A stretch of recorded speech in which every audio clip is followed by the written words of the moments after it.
বাংলাদেশ সরকারের একজন প্রতিনিধি তিনি তাদের আমন্ত্রণের একটা ইসে গিয়েছে, সেখানে এই হয়রানিটা করলো। আপনি বলতে পারেন যে জাহেদের পথে ব্যক্তিগত তাদের কোনো কিছু কন্টেন্ট বানায়, হয়তো তার বক্তব্য ভারতের বিরুদ্ধে অনেক সময় যায়, সেজন্য সে ঢুকতে দিল না। কিন্তু আমন্ত্রণ জানিয়েছেন, আমন্ত্রণ জানিয়েছে, আমাদের নাম পাঠিয়েছেন, জাহেদের নাম ছিল, আপনি তখন রিজেক্ট করতে পারতেন।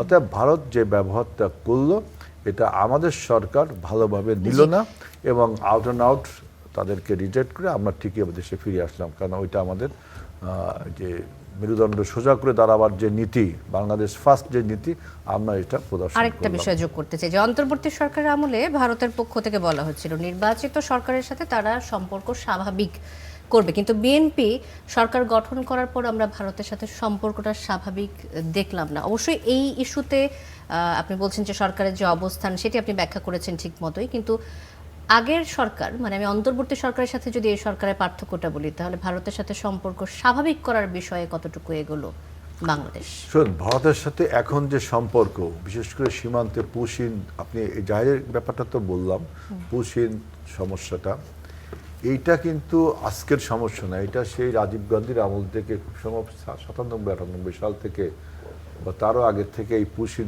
আসামে যখন লোকজনকে পুশিন করে বাংলাদেশে পাঠানো হচ্ছিল তখন আমরা আবার পুশ ব্যাক করছিলাম। ঠিক ওই সময় কিন্তু কাঁটাতারের গল্প চলে আসলো, কাঁটাতার দিয়ে সারা বাংলাদেশের চারিপাশে 4000 কিলোমিটারের বাদ বাকি কাঁটাতারটা এখন দিচ্ছে। এই পুশিনগুলো এতদিন কিন্তু আমাদের সরকারগুলো সেভাবে সোজা হয়ে দাঁড়াতে পারেনি। এবার কিন্তু আমরা প্রতিহত করছি, প্রত্যেকটা পুশিন প্রতিহত করছে। অনেক 20 থেকে 25-50টা পরিবার এখনো খোলা আকাশের নিচে বসবাস করছে। তারা কোন দেশের নাগরিক আমরা ফ্ল্যাগ বৈঠকের কথা বলেছি, তাদের শনাক্তকরণ কথা বলেছি কোন দেশের নাগরিক, কিন্তু তারা এইগুলো মানছে না। সুতরাং এখন আমাদের সাথে ভারতের এই যে প্রতিবেশী দেশ হিসাবে এইরকম ছোটোখাটো বা বড় যে কোনো ইস্যু নিয়ে এরকম আমি দেখলাম এই স্বাধীনতার পর থেকে এরকম চলছে।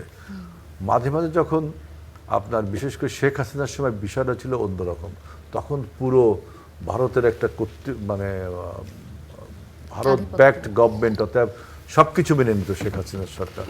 আমাদের তিতাস নদীকে বন্ধ করে দিয়ে তাদের গাড়ি চলবে, বাস চলবে, আমাদের সীমান্ত ব্যবহার করবে, ট্যাক্স দিবে, অনেক কিছু চলতো। কিন্তু এখন তো একটা গণতান্ত্রিক সরকার এবং আমাদের নীতি হলো যে বাংলাদেশের স্বার্থকে আগে দেখব।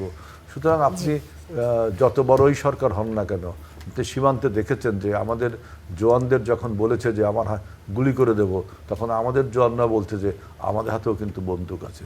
তো এখান থেকে আপনি ক্লিয়ার বার্তা পান যে বাংলাদেশ মেরুদণ্ড সোজা করে দাঁড়াতে পারছে এবং ভারতের সাথে আমাদের working relation, diplomatic relation, economic diplomacy, balancing diplomacy সব কিছু কিন্তু অক্ষুণ্ণ আছে।